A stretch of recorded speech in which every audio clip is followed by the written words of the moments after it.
আপনি কি জানেন আমাদের শরীর, মন আর এই পুরো বিশ্ব ব্রহ্মাণ্ড সবকিছুর তৈরি মাত্র ৫টি উপাদান দিয়ে?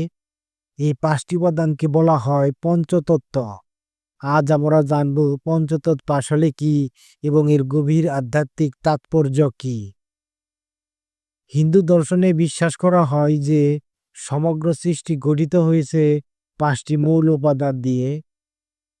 পৃথিবী মাটির মতোই স্থির, ধীর এবং সহনশীল।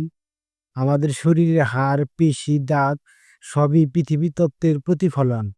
জল প্রবাহমান জীবনের ধারক। আমাদের রক্ত, লালা, অশ্রু সবই জলতত্ত্বের অংশ। অগ্নি শক্তি, তাপ ও রূপান্তরের প্রতীক। হজম শক্তি থেকে শুরু করে সূর্যের আলো সবই অগ্নিতত্ত্ব। বায়ু গতি ও প্রাণশক্তি। শ্বাস প্রশ্বাস, হৃদস্পন্দন, রক্তপ্রবাহ সবই বায়ুতত্ত্ব। আকাশ অসীম স্থান যা সবকিছুকে ধারণ করে। আমাদের দেহের ভাবা স্থান থেকে শুরু করে মহাবিশ্বের শূন্যতা সবই আকাশ। পঞ্চতত্ত্ব শুধু শারীরিক উপাদান নয়, এগুলো আধ্যাত্মিকতার সাথে গভীরভাবে যুক্ত। হিন্দু শাস্ত্রে বলা হয়েছে যথা পিণ্ডে তথা ব্রহ্মাণ্ডে, অর্থাৎ ক্ষুদ্র দেহ আর বিশাল মহাবিশ্ব একই উপাদান দিয়ে তৈরি। নিজেকে জানলেই সৃষ্টিকে জানা যায়। যোগ সাধনার মাধ্যমে পঞ্চতত্ত্বের ভারসাম্য রক্ষা করা হয়।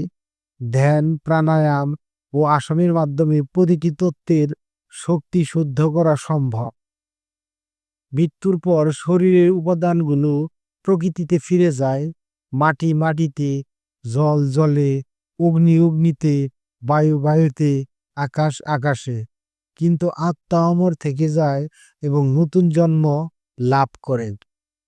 পঞ্চতত্ত্বের ভারসাম্য নষ্ট হলে রোগ ও মানসিক অশান্তি বাড়ে। তাই প্রকৃতির সাথে মিল রেখে জীবনযাপন আধ্যাত্মিক উন্নতি আনে। আমরা সবাই প্রকৃতির সন্তান, পঞ্চতত্ত্বের মিশেলে গড়া।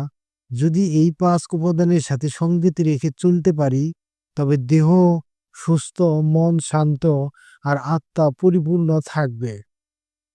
আপনারা কেমনভাবে পঞ্চতত্ত্বকে জীবনে অনুভব করেন কমেন্টে জানাতে ভুলবেন না। ভিডিওটি ভালো লাগলে লাইক, শেয়ার এবং চ্যানেলটি সাবস্ক্রাইব করুন। Thanks to everyone.